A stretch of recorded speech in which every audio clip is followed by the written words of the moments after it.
do not know why I have such a fancy for this little cafe. It's dirty and sad. Sad. It's not as if it had anything to distinguish it from 100 others. It hasn't. Or as if the same strange types came here every day, whom one could watch from one's corner and recognise, and more or less, bracket, with a strong accent on the less, bracket, get the hang of. But pray don't imagine that those brackets are a confession of my humility before the mystery of the human soul. Not at all. I don't believe in the human soul. I never have. I believe that people are like portmanteaux, packed with certain things, started going, thrown about, tossed away, dumped down, lost and found, half-emptied suddenly, or squeezed fatter than ever, until finally the ultimate porter swings them onto the ultimate train, and away they rattle.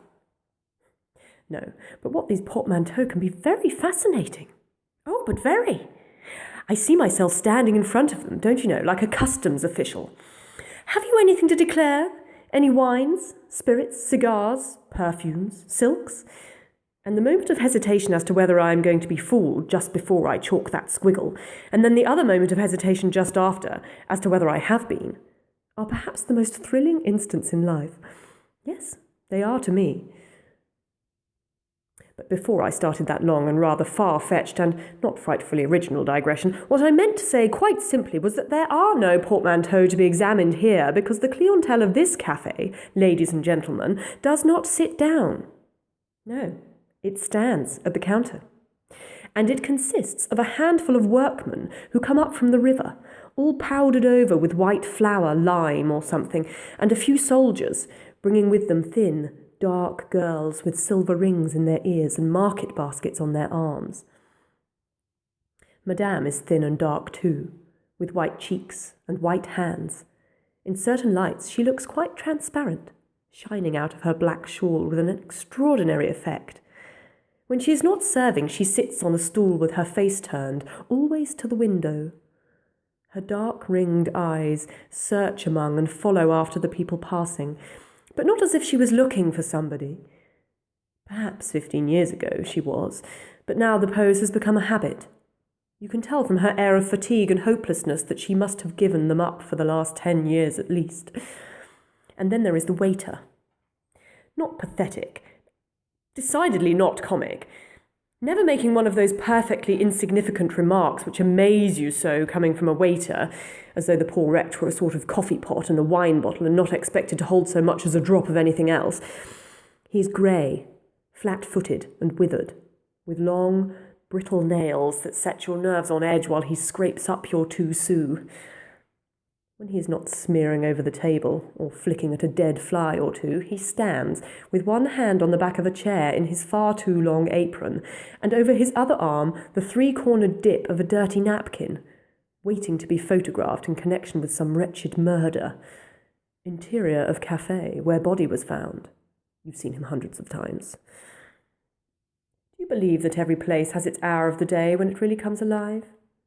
That's not exactly what I mean. It's more like this. There does seem to be a moment when you realise that, quite by accident, you happen to have come onto the stage at exactly the moment you were expected.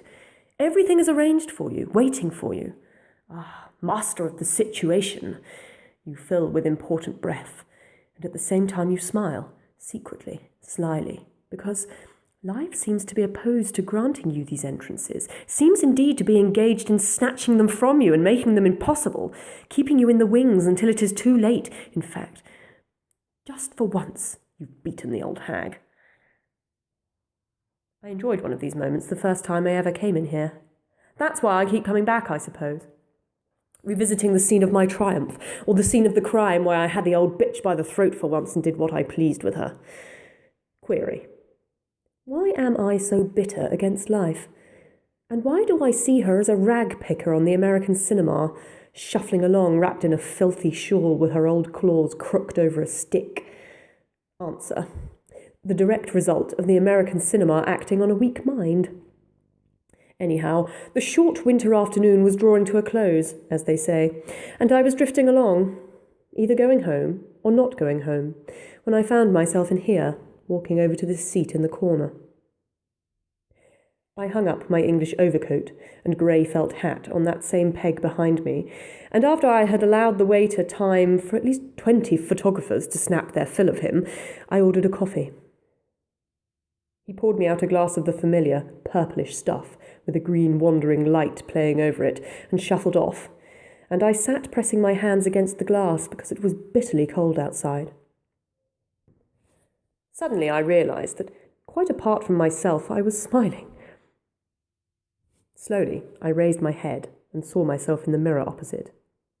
Yes, there I sat, leaning on the table, smiling my deep, sly smile, the glass of coffee with its vague plume of steam before me, and beside it the ring of white saucer with 2 pieces of sugar. I opened my eyes very wide. There I had been for all eternity, as it were, and now at last I was coming to life. It was very quiet in the café. Outside one could just see through the dusk that it had begun to snow.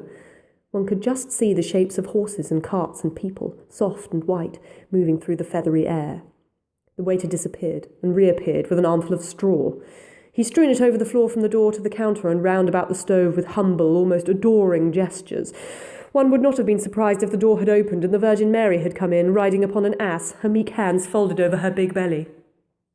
That's rather nice, don't you think, that bit about the Virgin? It comes from the pen so gently. It has such a dying fall. I thought so at the time and decided to make a note of it. One never knows when a little tag like that may come in useful to round off a paragraph. So, taking care to move as little as possible because the spell was still unbroken, you know that, I reached over to the next table for a writing pad. No paper or envelopes, of course, only a morsel of pink blotting paper, incredibly soft and limp and almost moist like the tongue of a little dead kitten, which I've never felt. I sat, but always underneath, in the state of expectation, rolling the little dead kitten's tongue round my finger, and rolling the soft phrase round my mind, while my eyes took in the girls' names and dirty jokes and drawings of bottles and cups that would not sit in the saucers scattered over the writing pad. They are always the same, you know. The girls always have the same names. The cups never sit in their saucers. All the hearts are stuck and tied up with ribbons. But then, quite suddenly, at the bottom of the page, written in green ink, I fell onto that stupid, stale little phrase. Je ne parle pas français. There. It had come. The moment. The geste.